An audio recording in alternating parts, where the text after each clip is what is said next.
And then Erykah Badu comes in with tea. She legit came in. No, I'm so serious. And they say that American people don't really like tea, but you know what, Erykah, I just knew she was different. I feel like social media's also changed the way like we interact with each other as women in the industry anyway, because we have so much access now. I feel like I can message Ray whenever. I can message Sims, or I can message Cleo Soul if I wanted to. Do you know what I mean? Like, there's all of that now. So yeah, I think it's definitely. From Desiree, Beverly Knight. Yes, yeah. Terry Walker. Yeah. But you know who doesn't get her props, and who to me is one of the ones that I don't care, and you still not messing with her vocally, Kelly LaRock. Oh yeah. You know what? I think it's because she rolls with us today. I think it's because I can go to a party and I will see Kelly and we'll be talking.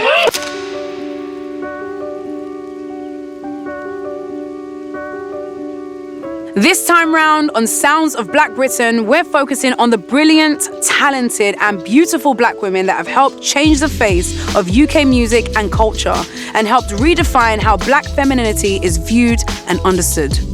Woo woo!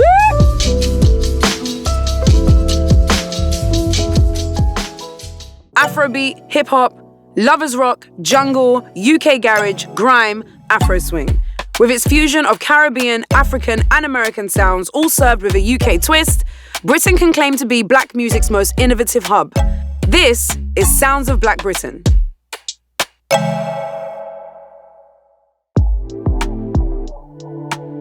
Whether it's kicking off the Notting Hill Carnival, being the first Jamaican artist to have a pop hit, or being the brains behind the UK's biggest black music award show, black women constantly and continuously represent for UK music. Joining me to discuss their contribution to the scene we love are Tiana Major9, and all the way from LA, we have Estelle.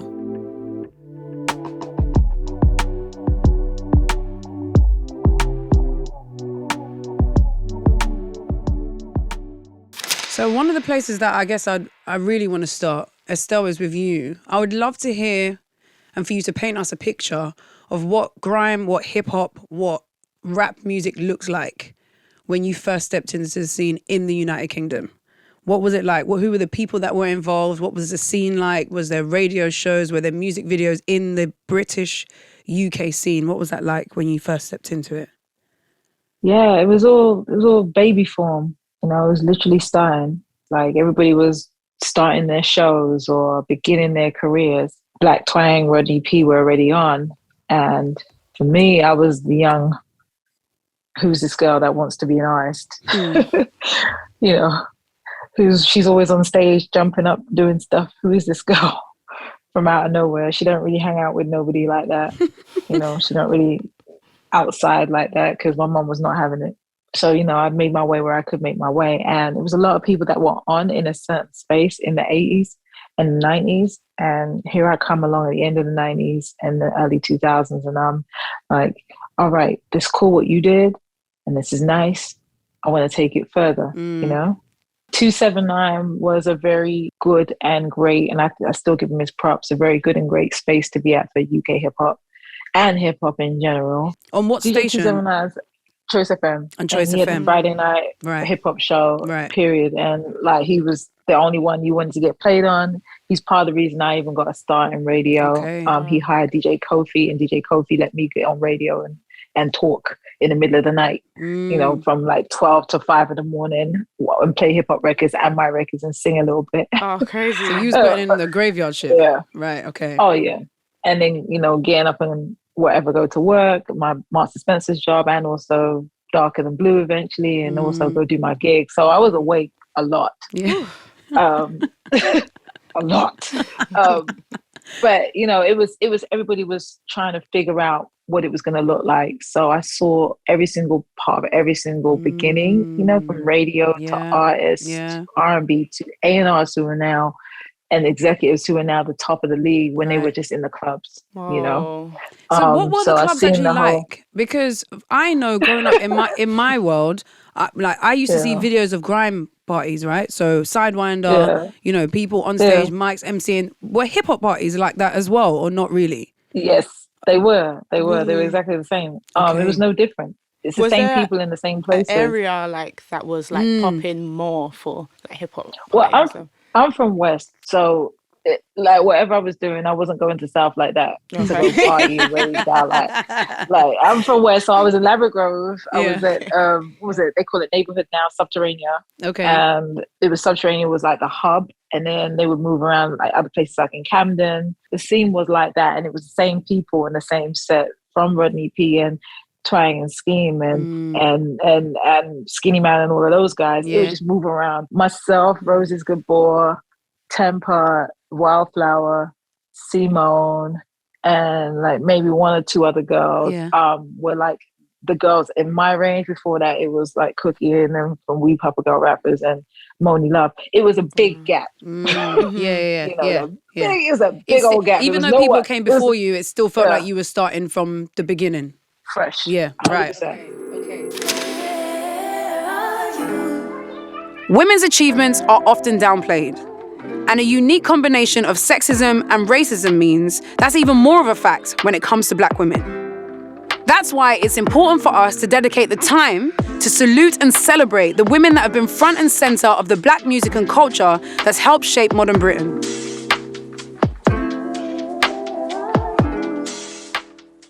I'm going to ask a question that I hate when people ask me. But the reason for me asking my question is I feel very comfortable being in musical spaces that have got lots of men in it because I grew up with three brothers. I'm very much what people would call a tomboy. I'm always in a trackie and trainers or whatever. I very rarely get dressed up and do the sexy, overtly sexual. You should. No, you should do it more. It's a good time. I mean, it is a great. Listen, don't get me wrong. When I do it, I do it. But you know what I'm saying. I like to keep the shoes comfortable as much as possible. I'm not trying to do calf muscles and heels all the time.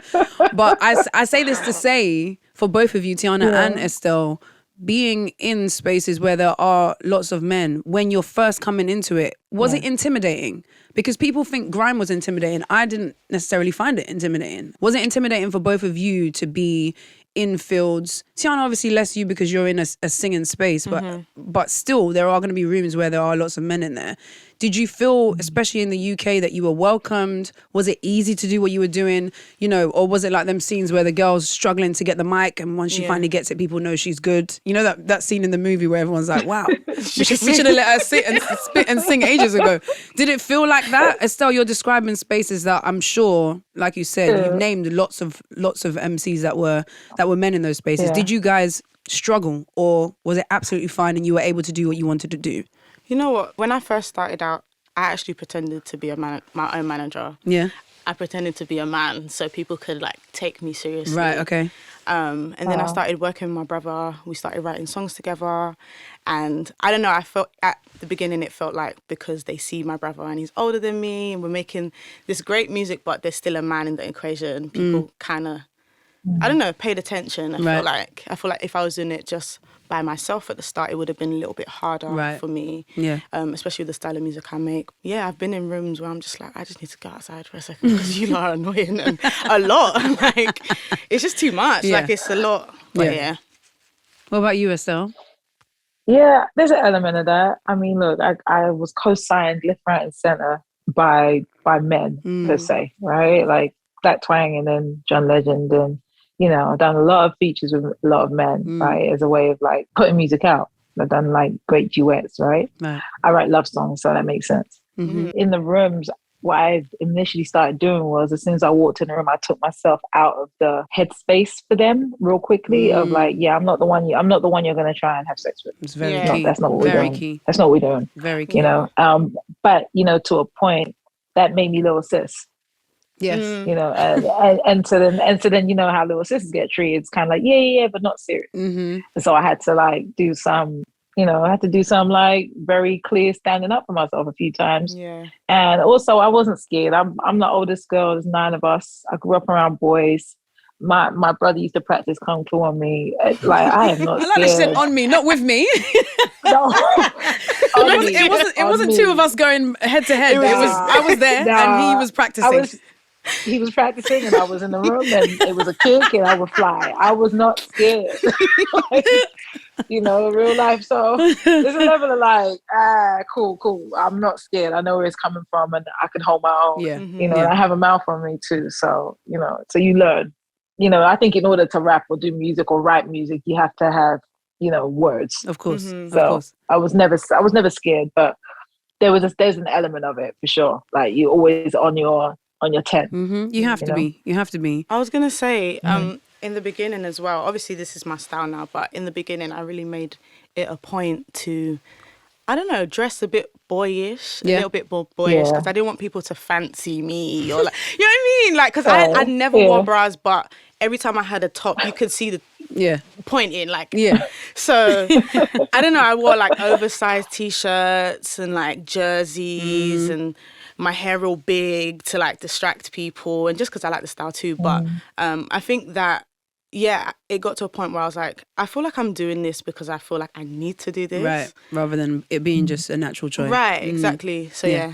Talk to me about having peers that were women. Because I feel like both of you very much had your own success by yourselves and were sort of a one of one, and are one of one anyway, but a one of one in terms of what your industry looked like.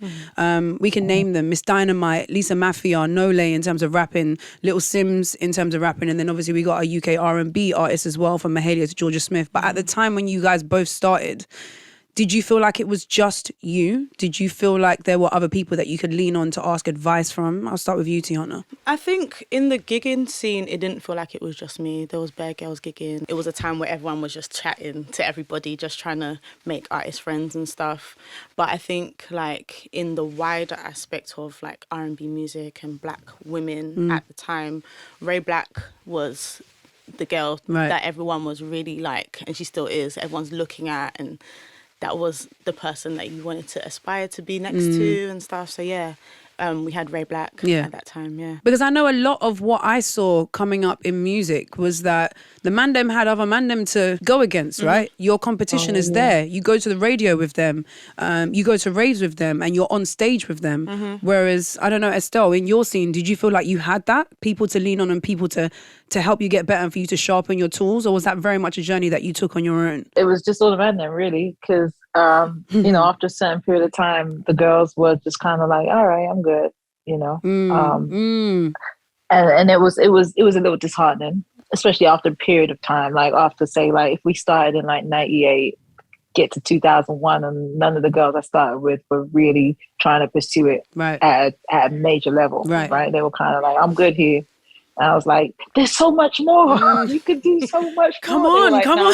It's enough. It's enough. And I understood that it's enough because it beats you down. Emotionally, energetically, it beats you down. And the guys, there were a certain amount of guys that flamed out as well. And I hate to say flamed out, but essentially they were like, we're good. For me, it started to feel a little lonely when I would get to, and I got to the next level. If 1980 came out and I'm moving and I'm doing everything and I don't have time to be outside anymore, right? And the only people I'm seeing are like white Popeyes and people who have no clue where I came from, but they're all just as scared and just as nervous as I am. So now they're my peers. And I'm here like, you're not scared like I'm scared. It's a different level of scared that I'm dealing with. It's a different, there's a lot more riding on this for me than there is for you. And and it was just a different experience. So it was a lot of like tunnel vision.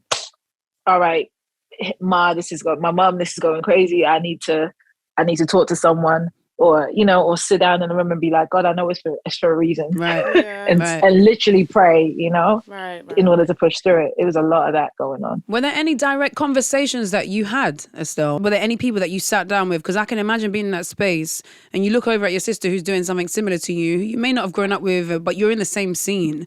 And surely there's a conversation where a heart to heart. Did you have anyone that you were able to do that with? Even if they bowed out later and said that I've had enough, was there anyone that you at least had that convo with? There were a couple of the homies who I'm friends with today who were like, you're doing something much bigger than we've ever seen. And it's not been done before. And you just have to push through. You just have to do it. You just have to do it. We don't know what it's going to look like. You just have to do it. One of my best friends, and who's now, like I said, the industry titan at this point, Vanessa Mardi, has been riding with me since we were 16. Wow. And to me, it's like she's seen all the things. We've seen all the things. They'll be like, yo, I am so tired. I hate this. This person pissed me off. And she's like, you know what? Forget them. Just go in there tomorrow. And, and she would give me a pep talk. And yeah, so it's my sister. She knows where the bodies are buried. She knows she's seen the people at one way one day and another way another. Right, you know, she's seen all of that stuff. Yeah. And so she would be one of the people that gave me like a real but she wasn't in music. She was on the industry exec side of it all. Mm-hmm. So it was a different spin. She wouldn't have to physically go through the microaggressions and whatnot with me, but she see it. Right. You know, so when I would behave a certain way, she was like, "Nah, that's right. Mm-hmm. They can hold that." Because sometimes you think, did I go too hard? You know, if there's no one else there, you're like, maybe I was a bit harsh. But it's good to have someone there who's like, nah, you should have gone harder. Sometimes I do it with my family, but because they're not in the industry, I'm just like second guessing their response as well. I'm like, but you guys don't know, like, you know what I mean? But I feel like social media has also changed the way like we interact with each other as women in the industry anyway, because at that time it wasn't a thing where I felt like I could reach out to people, like even in my circle, I just didn't feel like I could do that. But we have so much access now. I feel like I can message Ray whenever. I can message Sims, or I can message Cleo Soul if I wanted to. Do you know what I mean? Like there's all of that now. So yeah, I think it's definitely changed. You know what? I also learned that you learn to trust yourself too, though, after a certain period of time. Like now I have an absolute network. You know, like you said, like it's definitely like people reaching out. And when I came here, I think I was sick in the middle of a tour one time, and like second tour out here, and I'm in Texas, and Erykah Badu literally came to the hotel and like gave me tea and sat me down and was like, "You good?" And I was just like, "No, I hate this." You know, like I was sick. Like I had to go sing that day and I couldn't sing. Everything was I had a sinus infection. I didn't know what was going on and no one cared. And like, they were like, "You just have to get on stage." I was like, how? I have no voice. Yeah. Right. And they were like, so she came, she sat down with me. She was just like, sometimes you just need good energy and some love, and also drink these teas and take care of yourself. What are you doing?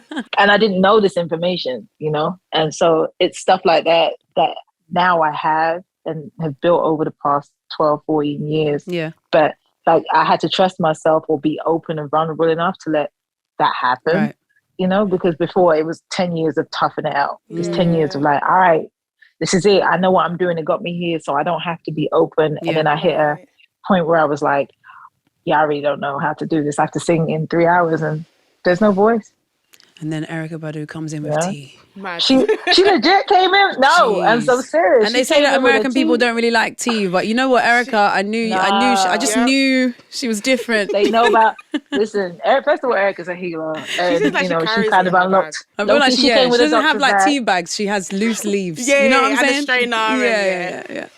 100%. Came with a doctor's confirm. Bag. Yeah, loose leaves in jars, and gave me my little package to go back on the road. Really? I felt like Mary Poppins. What a legend. Life. What an absolute legend. I like for there to be balance in conversations like this. I hate for people to feel like, you know, we're speaking of the sex that is women and women only and women this and women that, because between the three of us, I assume and I would hope there have been some incredible men that have existed previously in our past and then still to this day as well. Tell me about some conversations that you've had, Tiana, that have made you feel seen or made you feel understood by some of the men that you've worked with in your career. I have a lot of men on my team. My manager's a man, producer that I work with a lot, Progression is a guy. And I always go to him when I need advice or sometimes just a little pep talk. I actually sometimes just need you to tell me my music's wavy. You need it sometimes. Yeah. I don't know, he always just reminds me of like how far I've come and that it's much bigger than me. Right. I already know, but it's different hearing it from somebody else. Right. Just making sure that I know that I'm doing it for myself now, but I'm also doing it for the people that are going to come after me. Yeah.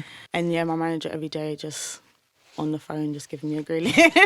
But it's all out of love. Yeah. And he's the only person that I can allow to do that. I can accept the grill from. I've met him. He's a really nice guy, by the way, everybody. Yeah, he is. Yeah. That's we allow the grill from him because he's a good dude. Estelle, I'd love to hear from you about the MOBO Awards. This is something that all of us have grown up seeing as probably the biggest representation of a celebration of Black culture and Black music in the United Kingdom. Talk to me about what that looks like to you. what it looks like to you today, and also what it looked like at the time. Obviously, there's been so much that's happened since. Award ceremonies as a whole, I think, aren't things that people necessarily put up on a massive, massive pedestal anymore, but there's still something that a lot of people aspire to. How did you feel about the fact that there was something in the UK that celebrated black music? Because arguably your style and genre of music wasn't something that was celebrated as a whole in the country that you were raised in and grew up in. So what do the MOBOs mean?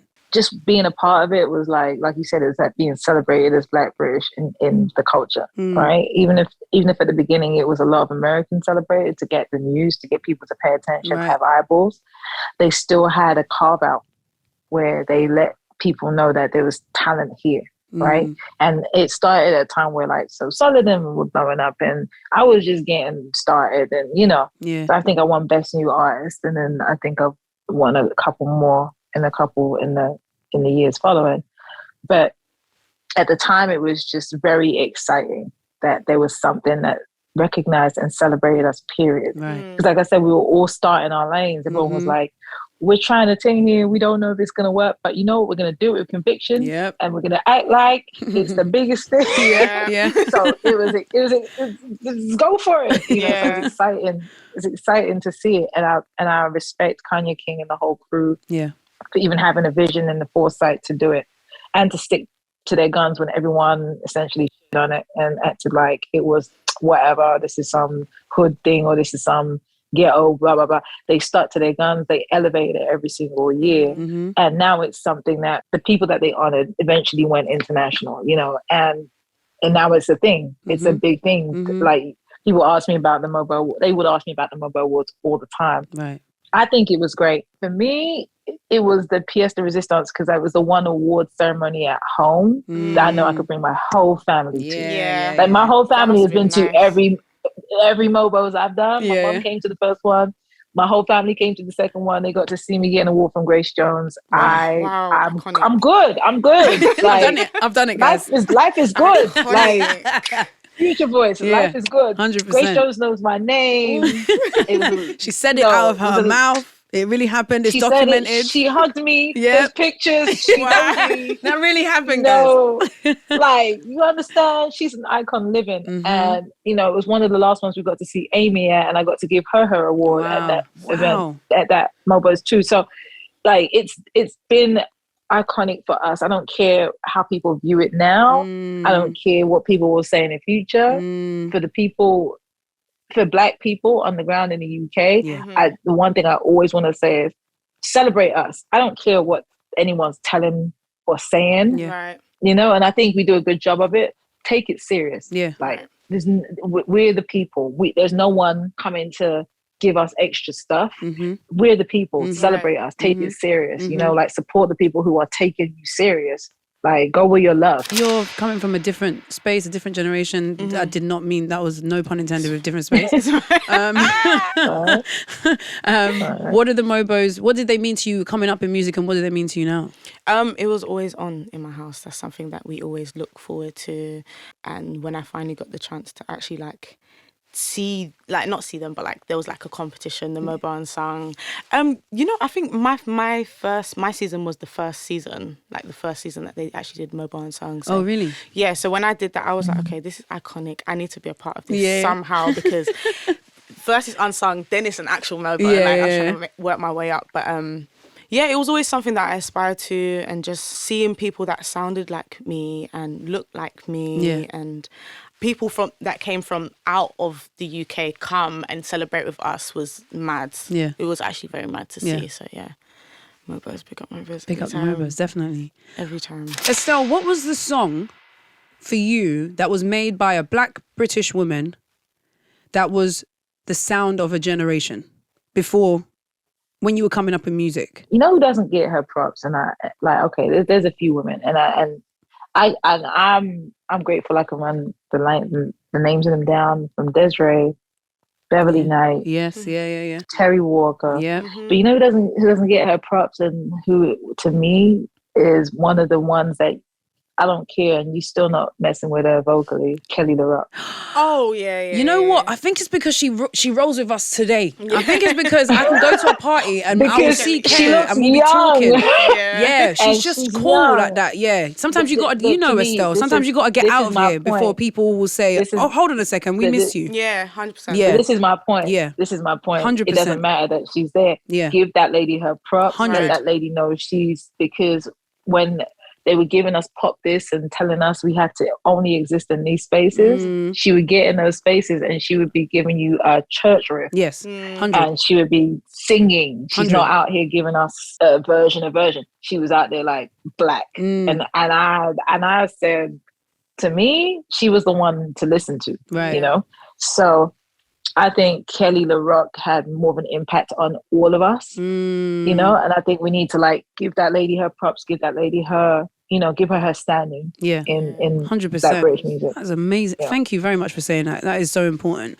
The reason why I asked you that question is because you have a song that is, if we list Black British women, you are one of those women that has a song that speaks for a generation and speaks for culture. And I've always wanted to know what that feels like from the inside.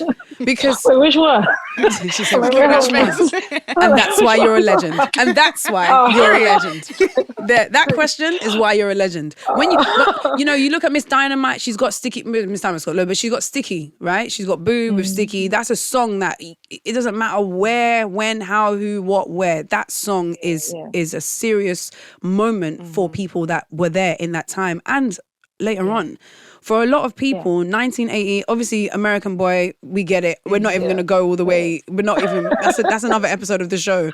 But to have a song, to have a track like that is a staple in British music and Black British music. What does that feel like from the inside, and why is that always going to be, and maybe I'm putting words in your mouth, but why is that always going to be one of the things that any artist wants for their catalogue of music or for their discography? Man, first of all, thank you for saying that. It means a lot. It means a lot. We wrote that record, me and my sister wrote that record, and we were just talking about how we grew up, right? Just everything in that is true. The man downstairs did die. They didn't want to move us because council. My mom had to go downstairs and help clean his house out because they wouldn't do it. And she was like, yo, it's pieces of a rotten human down there. Like, my kids live above the room. What the hell? Like, it was a lot, you know? And I think us as a culture, Black people, and then just the country at large related to it.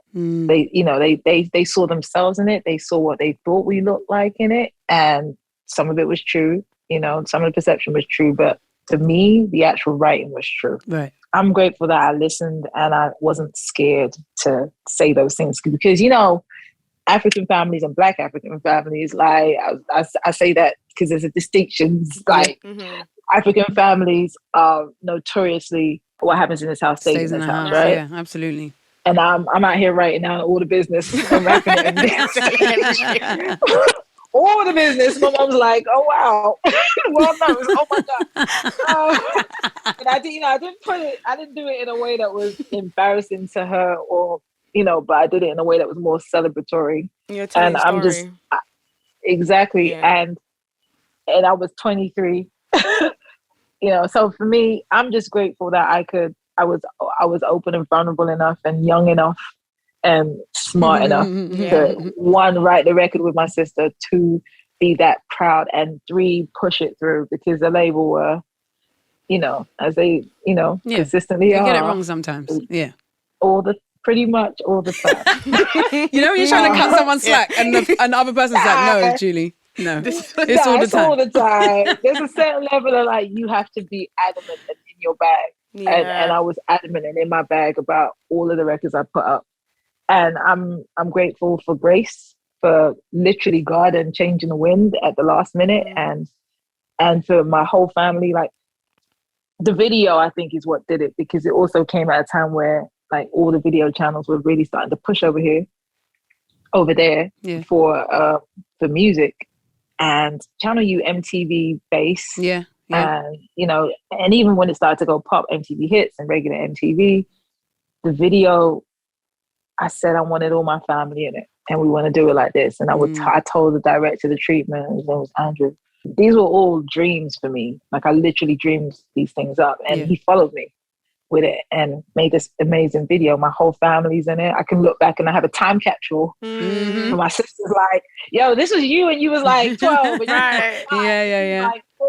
And that one of my sisters now like has 4 kids, and and she was 7 in the video. Wow. Stuff like that. Wow. Just like, that's crazy. Mind blowing. I'm just like, I still look young. I still look good. But you look good. Your skin is good. Your skin is great. This is LA water. But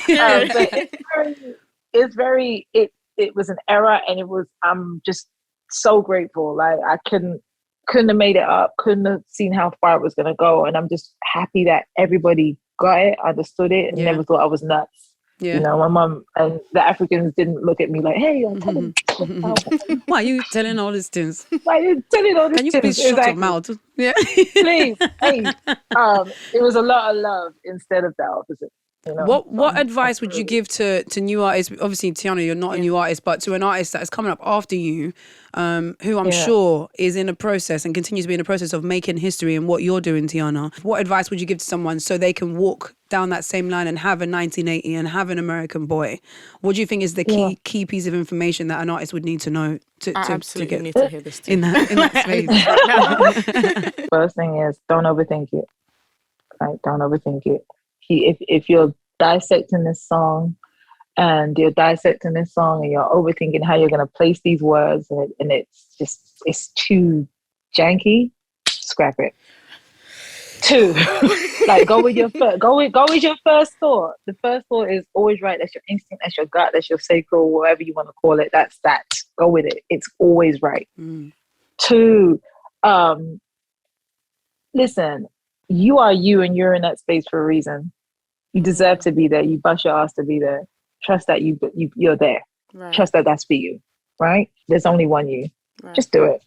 Right. Stop being scared. Stop trying to stop sabotaging yourself. Don't put yourself in positions to be sabotaged because it's comfortable, because you want to involve everything and everyone. And like it's a lot.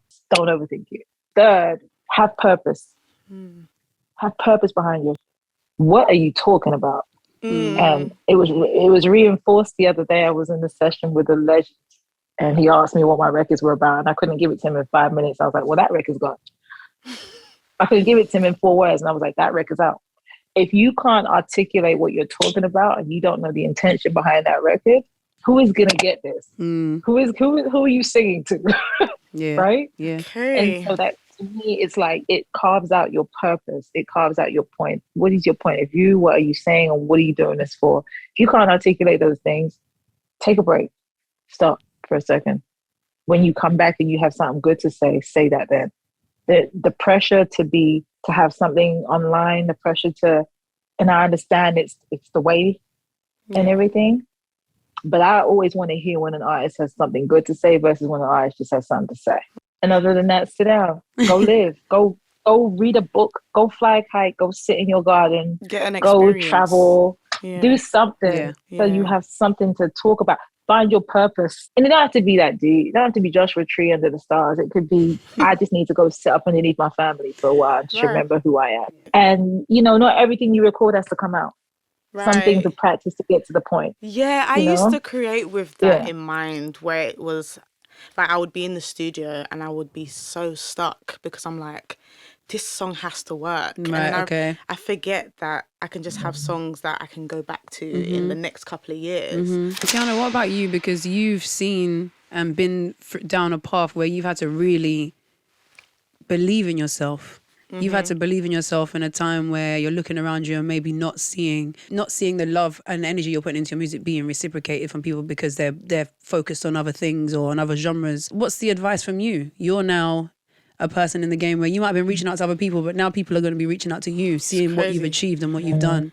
So what would you say is a thing that you would say to a Black British woman in music now, today? I definitely tell people that rewriting is okay, but as you said, Estelle, like overthinking can really kill it. But you can write a song and literally come back to it the next day or the next year if you want. And you can listen to it with fresh ears, and you're not You know that thing where you take a picture and you don't like it in the moment, but when you look back through your phone, you're like, I was actually paying. Yeah. Do you know what I mean? It's kind of fire still. Exactly. So you can definitely do that with your music, and I encourage my peers to do that too. Rewrite, take a break as well. Like, listen back in a few days or a few years, and if you still don't like it, maybe it's not the song. What else? Stand up for yourself. It's something that I'm learning more and more, especially being in America. Like, Americans are a lot. And I feel like I'm very reserved. Like, when I have something to say, I'm definitely speaking. Yeah. And I do put up for myself. But being in a working environment such as music, where it's like there's no clear boundaries, like with how people can talk to you and do you know what I mean? There's no like, HR department. There's none of that. Yeah. There's no clocking in, clocking out. Exactly. Yeah. So and you'll get into rooms with people that are there to write with you or work with you, and they might take over the song, or they might tell you need to do this because you're gonna make it big this way. If you don't do it my way, it's not gonna work. But I just encourage my peers to just learn, create your boundaries. Yeah, put your boundaries in place and be assertive. If you know what you want, just make sure you're saying that, because no one's going to be a bigger cheerleader for you than you. You know what I mean? So, Black women were at the forefront of lovers rock, considered the first original Black British musical genre, but were less visible in the growth of jungle, UK garage and grime. Those movements grew out of the adversarial worlds of the sound clash and the MC battle, and a belief that these more macho environments may have acted as a barrier to females coming to the fore, though we always find space to shine.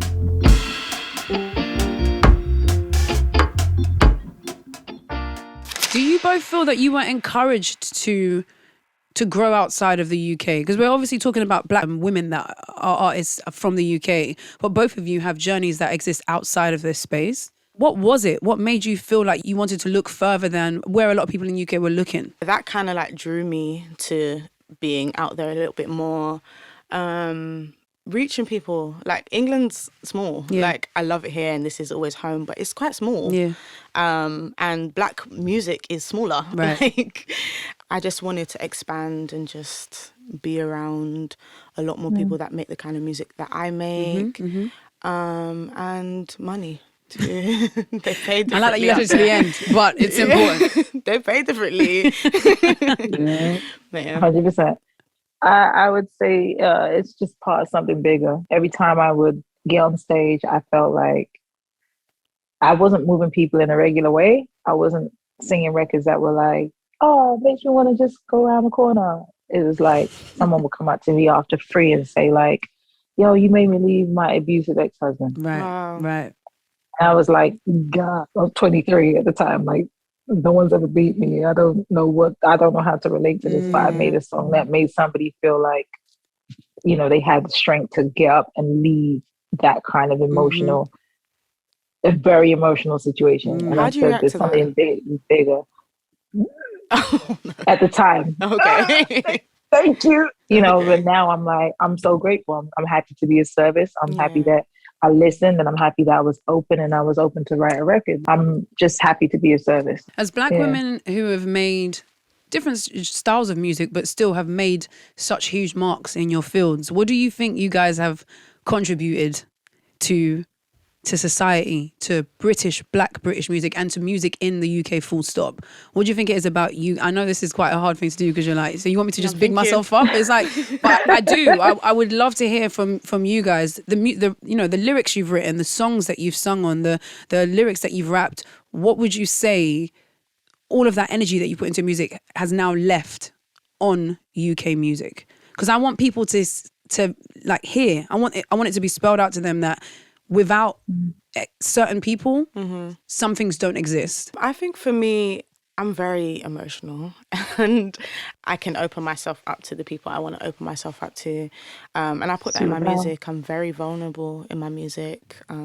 These are real life situations. And sometimes like songs like Think About You, I'm really writing about like being an unrequited lover, but it's in a reggae, up-tempo, major chords kind of thing. But I don't know, I think I add the vulnerability and the realness of my life. Like, I'm not trying to lie. I find it very hard to lie. Yeah. And to add to that as well, and it might not be something you would say about yourself, is that people being able to see a Black woman do that is something that a lot of people might never ever experience. Right. And you saying that these are real life situations is not, I was thinking of a good song to write today. No, I'm telling you exactly about my life. And I'm writing it in a way that you guys can really feel where I'm coming from. And that is something I can't stress enough. It's so important for people to be able to experience, because there are going to be loads of people in the UK that have never met a Black woman, don't have any Black friends. And so for them to be able to hear that from you, I just hope you know that that's not something that you should sort of like put lower down, on the things that you've achieved. That's a big thing. And yeah, we're grateful that we can hear the different sides of what being a Black woman feels and looks like. I wanted to be a songwriter before I was an artist as well. Oh, really? Like, I was like, you know what, I'm just going to do it. It seemed like it would be easier. It just didn't work out for me in that way, because I was always singing around the house. Like, I wanted to be singing the songs that I wrote. So the thing that really pushed me to being an artist was, okay, you know what, I can really say something with my lyrics and the way I look too. My hair, the way I dress, my skin. Yeah. What about you, Estelle? What would you say is the thing that you would say being you and saying what you've said has contributed to Black British music? Me, I want to say congratulations, Tiana. Like, your vulnerability is a superpower. And don't forget that there's a lot of young women in this age who are learning new things about themselves and learning new ways of being, and learning how to be soft and how to be womanly. 100%. Where we've been taught as a culture, be tough, get it done, stand next to the dudes, and you're out here like, I look like you, but also I be in my feelings a lot. Yeah.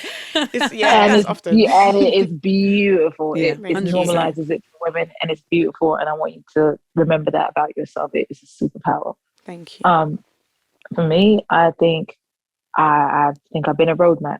I think I've been a roadmap for a lot of women as to just how to just go for it. If there's anything I could say about my career, is you can look at different points and be like, she did that. That might work for me, you know? Right. And I'm grateful for that.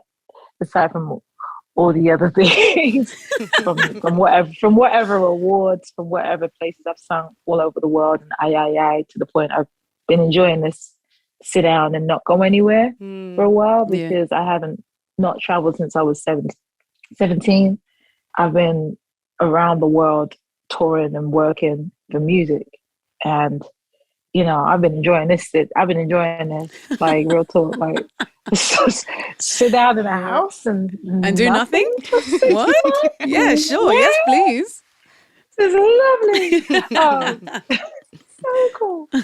But I think career-wise, it's the roadmap, and I'm grateful that we did it we've done it and continue to do it at such a high level. Yes. And I've learned so much, and I'm still open, and I want to say loving and cool and big as a human being. I'm not like jaded or stuff or annoyed at the industry. The industry's going to be where it's going to be. I still love the people, and I still love the music, and I still love touring, and I still love music. I still love it.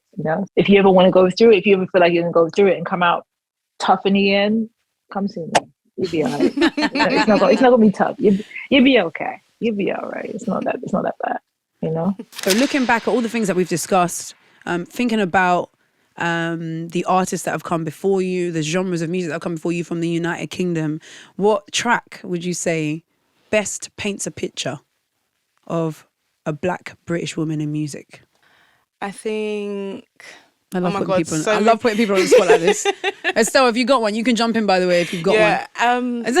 She's just like, There's so many. Okay, You can say your own one, by the way, if you want. I'm not even going to judge either of you, but like, listen, I'm not going to lie. It's actually my song. Okay, I have one. As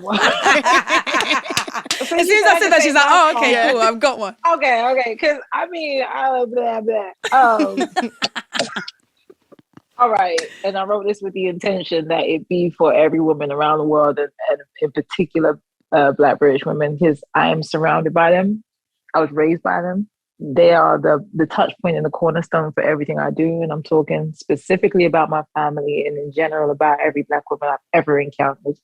I have a song called Queen off of Lovers Rock. And to me, that's my like puff up your chest and stand up, like act like you know who you are record. Right. You know, I wrote that specifically at a point where, like you said, we get in rooms and everyone's trying to tell you who you should be at this point and that point. And I was like, first of all, I know who I am. Yeah. What we're not going to do is reorder it based on your ego. Right. Oh. Here's who I am. Reorder it based on your ego. Yeah. Whoa. People will do that to you. And you've experienced this. I know this, Tiana. People will reorder who they think you're supposed to be and tell you that repeatedly and expect you to believe it based on their ego or their version or perception of you. And it's nothing to do with you. Yeah. This information, let it roll off your shoulders. Yeah. It's information, let it roll off your shoulders. It ain't got nothing to do with you. I was just, sing me. And here's who I am. But if I need to tell you, here's who I am. Yeah. Right. You know, so it's a song called Queen off of Lovers Rock. That's my manifesto. Tiana, feel free. Feel free. You know what I was listening to on the way today? There's a song called, it's by Brown Sugar, and it's called Black is the Colour of My Skin. I may have butchered the title, but Black is the colour of my skin. I think hearing a woman from the UK, I don't know if they're from the UK, but they were Caribbean and in the UK, and wrote this song that was so empowering about being black, and I just love being black. That's that perfect. one was the one for me. That's perfect. Yeah, Thank it's you different. both. We're different. Yeah. Thank you both so much. Thank Tiana you. Major9, it's a pleasure to speak to you as always. Estelle, pleasure to meet and speak to you today. Thank you for your time, both of you. Thank you so much. And thank you for both. Thank you both for what you do, for what you've done, for what you do, and what you're going to do. Thank you so much. We really appreciate it. Thank you. Thanks, Judy. You too. Thank you so much, Tiana and Estelle. It has been amazing to talk to you guys. One of the things I love about this series is the time we spend on subjects that others might not think are that important. Well, Black British women are important, and our contribution to the music and culture we love are important too. Thank you for listening. I hope you learned something new today.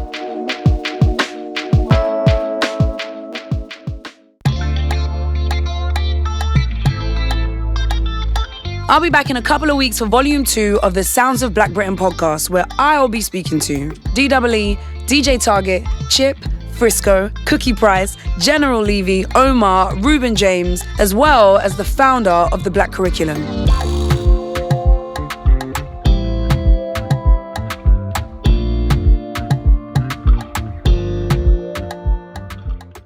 The Sounds of Black Britain podcast is brought to you by the Black Curriculum and produced by Unedited. Presented by me, Julie Adenuga. Our executive producer is Andrew Spence. The series producer is Sifa Inchi. Our assistant producers are Akeem Moore-Nickel and Buki Fadipe. This episode was filmed by JJ Jemio. The series is written by Drew Christie. Our sound designer is Tony Onuchukwu.